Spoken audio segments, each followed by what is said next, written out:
सुमन घर पर है इसीलिए तो तुम आई हो, वरना जब तक हम अकेले थे तुमने हाल भी नहीं पूछा।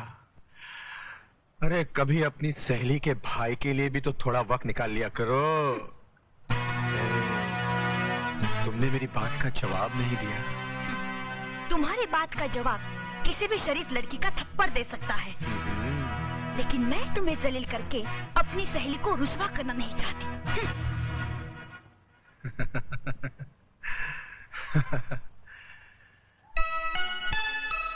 बस उमा, यूं समझ, नजरें मिली और दिल खो गया। पता नहीं अब कभी मुलाकात होगी या नहीं। वो हीरो तेरी फुफेरी बहन की शादी में आया था, राइट? राइट। वो दूल्हे के साथ साथ था, यानी कि वो लड़के वालों की तरफ से आया था, राइट? अरे राइट की बच्ची, ये सब तो मुझे भी पता है। ये बता कि उससे मुलाकात कैसे हो सकती है। बताती हूँ। तो दिल का कागज ले, प्यार का कलम बना और अपने आंसुओं की स्याही से अपने फुफेरी बहन को लिख कि तेरी शादी में तेरे मियाँ के साथ जो हीरो था वो कौन था, वो कहाँ से आया था, हाँ। उसका नाम पता क्या है, बस। पोस्टमैन, मिस सुमन आपका नाम है? जी। ये आपका लेटर। कंचन रावत।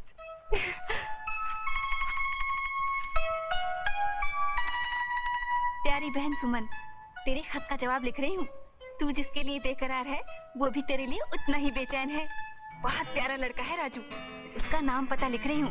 जल्दी से अपने दिल का हाल लिखकर भेज दे। गुड लक, तेरी बहन कंचन।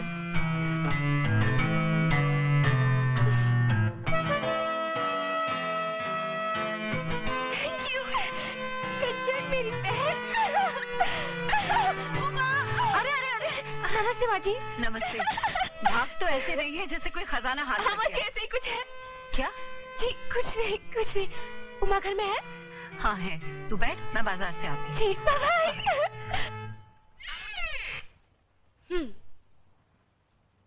ये लो, सूरज सर पर चढ़ गया और ये महारानी अभी तक सो रही है। उमा उठ, उमा। तुम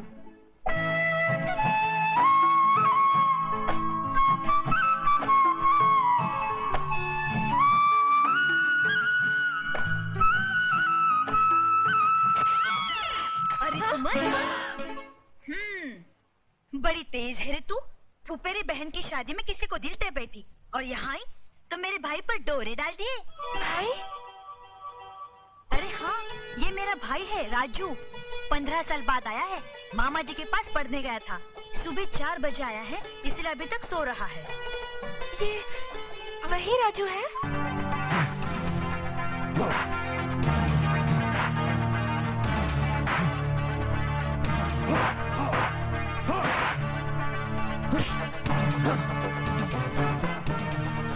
जी तो चाहता है कि तुझे इस पंचिंग बैग की जगह पर लटकाकर तेरे जिस्म पर घूंसों की बारिश कर दूं।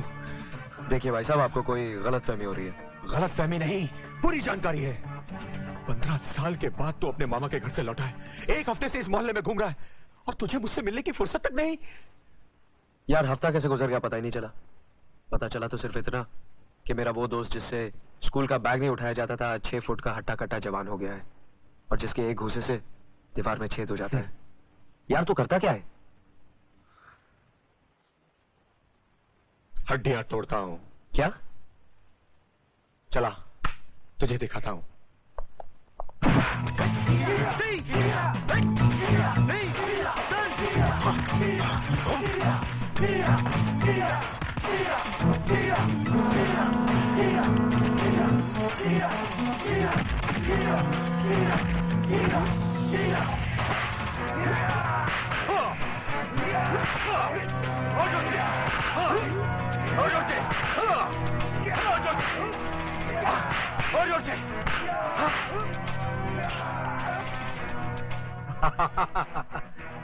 क्या देख रहा है? यार शक्ल तो तेरी बिल्कुल महाभारत के अर्जुन जैसी है, लेकिन कर्म बिल्कुल दुर्योधन जैसे। लेकिन तूने तो कहा था तू हड्डियां तोड़ता है, यहाँ तू हड्डियां तोड़वा रहा है? मुझे हड्डियां तोड़ने और तोड़वाने दोनों के पैसे मिलते हैं। पैसे मिलते हैं? हाँ। कौन देता है? वही जो तोड़ने के पैसे देता है। अच्छा, तो इसका मतलब है कि कलयुग के इस दुर्योधन के साथ भी कोई शकुनी मामा है।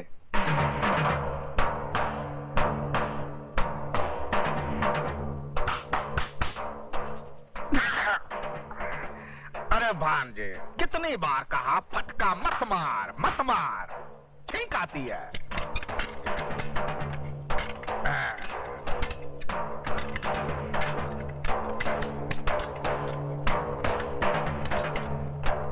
ये देखो। जय बजरंग बली, तोड़ दुश्मन की नली। वो तो टूट गई समझो। तो आइए सीधे से लग जाइए। हमारे सीने से लग के कोई फायदा नहीं होगा। हाँ। वो दिल से दिल नहीं मिलेगा। ये जो पेट है ना ससुरा, ये बीच में आ जाता है।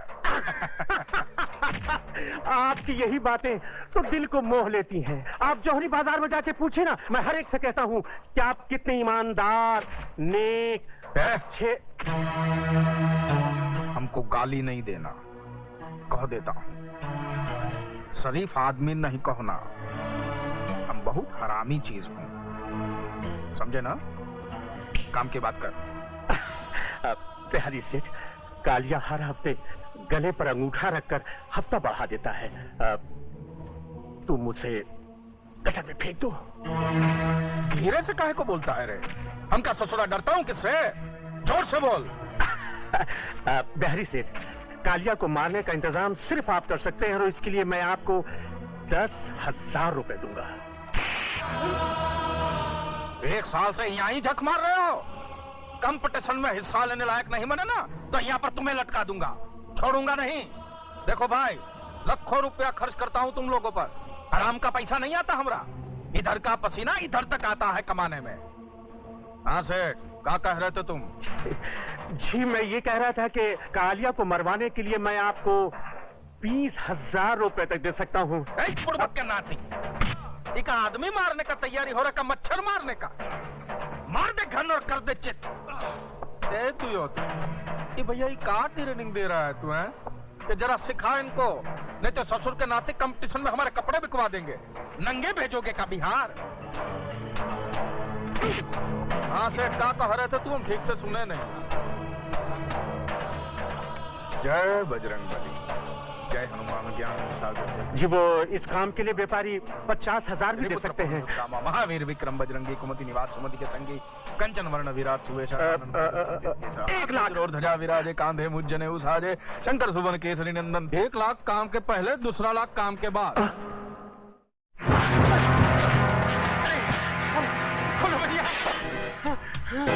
जय भोले शंकर।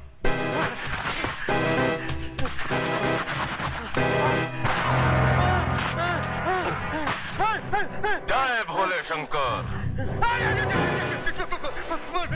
रे जाड़िया, धार देखता है? अरे धार साला पत्थर पे खिस खिस के नहीं बनाएला है, बल्कि तेरे जैसा हरामी लोग का आंतड़ी काट काट के तेज किया है। क्या कालिया भाई, मुझसे गलती हो गई, मुझे क्षमा कर दो। जय भोले शंकर। ये पापी पाप खुद किया और क्षमा मांगने तेरे भगत के पास आ गया। पहले वह चोटी वाले भैया को सुपारी देता है। अरे वो चोटी वाले भैया को तो चोटी काट के अपन झाड़ू बनाएगा, लेकिन उसके पहले साला अपन तेरे को खलास करेगा। अपन सिर्फ प्रसाद खाता है। ढक्कन खोल। साला झाड़िया, ये गटर देखा? ये गटर का मुंह अपन की खोली में खुलता है और इसका दुम किधर है उसका साला पुलिस तक को पता नहीं है। अभी तक साला 99 लोग को काट के इस गटर में फेंकेला है। आज तेरी बारी है।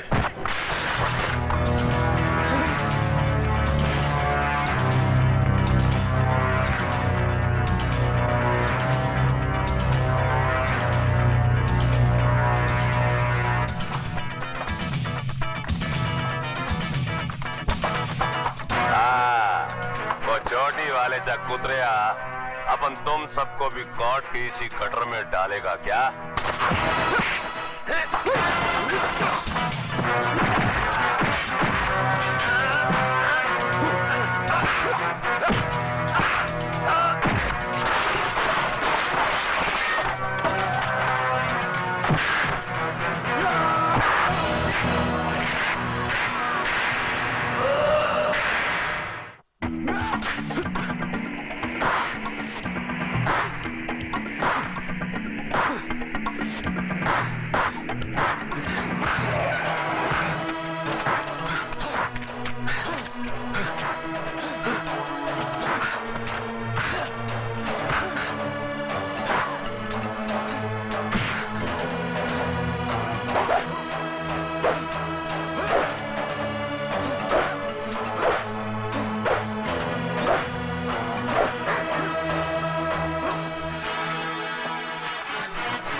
काहे भौंक रहे हो भैया?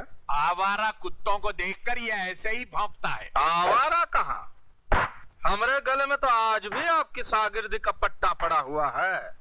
हम तो आज भी आपको अपना गुरु मानता हूँ।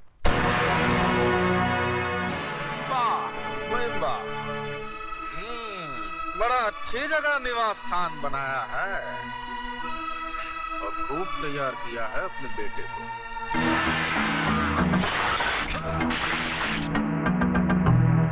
क्यों ना हो, तजुर्बे की भट्टी में तपकर कुंदन ही बनेगा ना।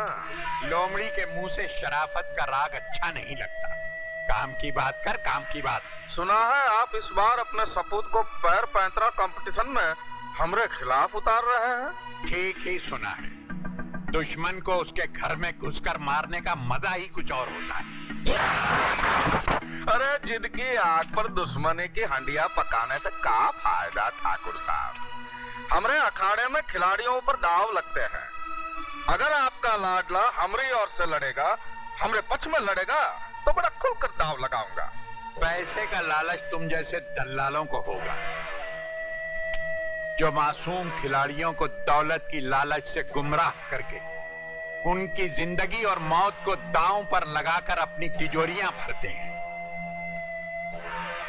ये मार्शल आर्ट जिसे हमारी संस्कृति ने जन्म दिया था, आज दूसरे मुल्कों की शान बन गया है। लेकिन अफसोस, ये फन हमारे ही मुल्क में एक लावारिस बच्चे की तरह है जो अपना भविष्य तलाश कर रहा है। मैंने अपना खून पसीना एक करके इस कला का एक मंदिर बनाया था ताकि इसके चाहने वालों की खिदमत कर सकूं। लेकिन तुमने इस मंदिर को मुझसे छीनकर इसकी बुनियादों को खोखला कर दिया और इसे जुए और बदमाशी का अड्डा बना दिया। तुम्हारी इन्हीं हरकतों से तंग आकर मैंने अपने बेटे को तुम्हारे खिलाफ तैयार किया है ताकि वो इंसाफ की तलवार बनकर तुम्हारे जुर्म का खात्मा कर दे। जागती हुई आंखों का ख्वाब कभी पूरा नहीं होता ठाकुर साहब। ये ख्वाब बहुत जल्द हकीकत में बदल जाएगा बिहारी। वो दिन दूर नहीं कि जब मेरा बेटा हजारों की भीड़ में तुम्हारे खिलाड़ियों को गाजर मूली की तरह काट कर रख देगा। तो आप भी सुन लीजिए ठाकुर साहब, अगर तुम्हारे लाडले ने इस कंपटीशन में हमरे खिलाफ हिस्सा लिया तो ये उसकी जिंदगी का पहला और आखिरी कंपटीशन होगा।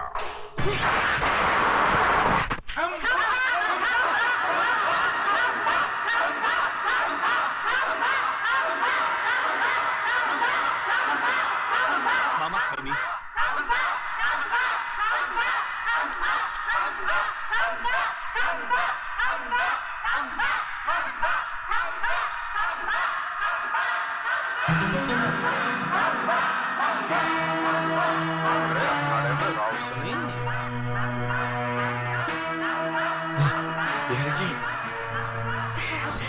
नमस्ते। धन भाग हमारे कि आपके चरण पधारे। लेकिन आप यहाँ कहाँ विराज रही है? वहाँ चलिए ना। जी नहीं, करीब से देखने में मजा आता है। वही तो कह रहे हैं हम, करीब से ज्यादा मजा आता है। चलिए ना। नहीं शुक्रिया, मैं यहीं बैठूंगी। जी मालिक। इनका ख्याल रखिएगा। अच्छा। हमारे खास मेहमान है। जी। इनको कोई तकलीफ हो ना तो तुझे तकलीफ होगी। जी मालिक। विराजिए ना।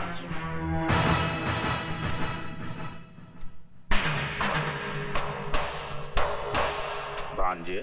जी मामा जी। ये दुर्योधन की बहन बहुत चिकनी लग रही है। जी। तुम्हारे मामी बनकर आएगी तो कैसी लगेगी रे? मामा जी, वो मुजफ्फरपुर वाली मामी की क्या होगी? ससुर के नाती। जी मामा जी। अबे तो हम कंवारे हैं। हाँ हाँ हाँ।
5, 6, 7, 8, 9, 10। एक पहलवान गया।